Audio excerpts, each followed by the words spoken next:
Hello, welcome to today's composing trick. We're going to be adding strummed harp to a composition and adding a couple of little tricks along the way so you can get a similar sound. It also sort of breaks a couple of composing rules, but never mind. Don't forget, like and subscribe is always appreciated. What I'm going to do is play you this track, then I'm going to delete the harp line and redo it in real time so you can see how easy it is to do this little trick. So let's hear what it sounds like this version.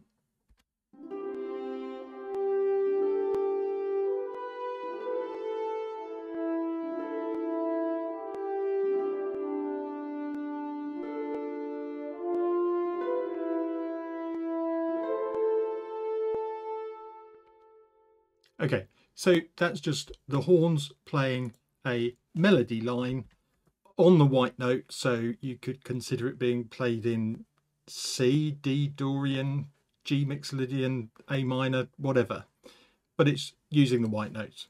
That's important for what we're going to do next, because, well, I'm not going to delete it because I quite like that. Let's move it out the way. Let's do this again. So I'm going to line that up. I'm going to put on the metronome, and you might as well see the keys, because this is what we're doing. What you're doing is playing any 5 white notes that are next to each other. So on harp.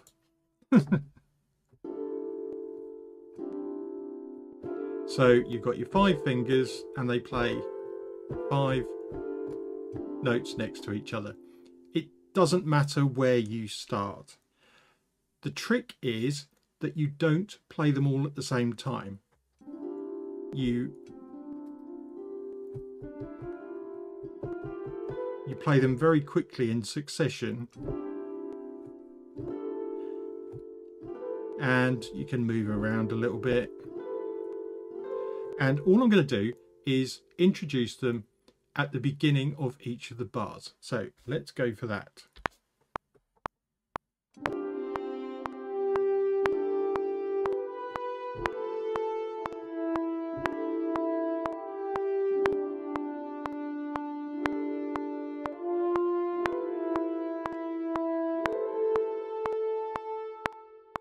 That simple.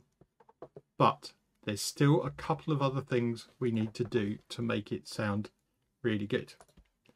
One of them is to make sure that the 2nd and 4th notes are lower in volume. So depending on your DAW, how you do this, in Logic we've got a velocity tool. So if we look at the note velocity here, they're all quite high. If I just drag them all down, that should work. There's an odd low note here, which isn't one of the ones I selected. And the second trick you want to do is highlight all the top notes.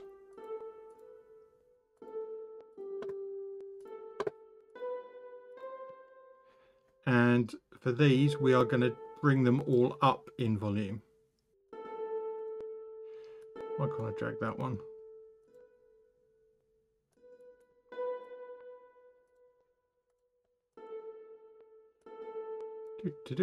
So this is going to add the accent on that 5th note that you played in sequence, because you played from the bottom to the top.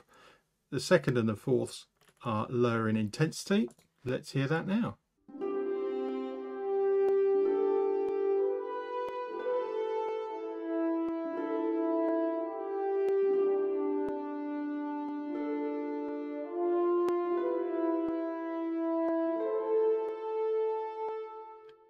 There you go, that's it really. If I try and quantize these just to show you how bad that would be.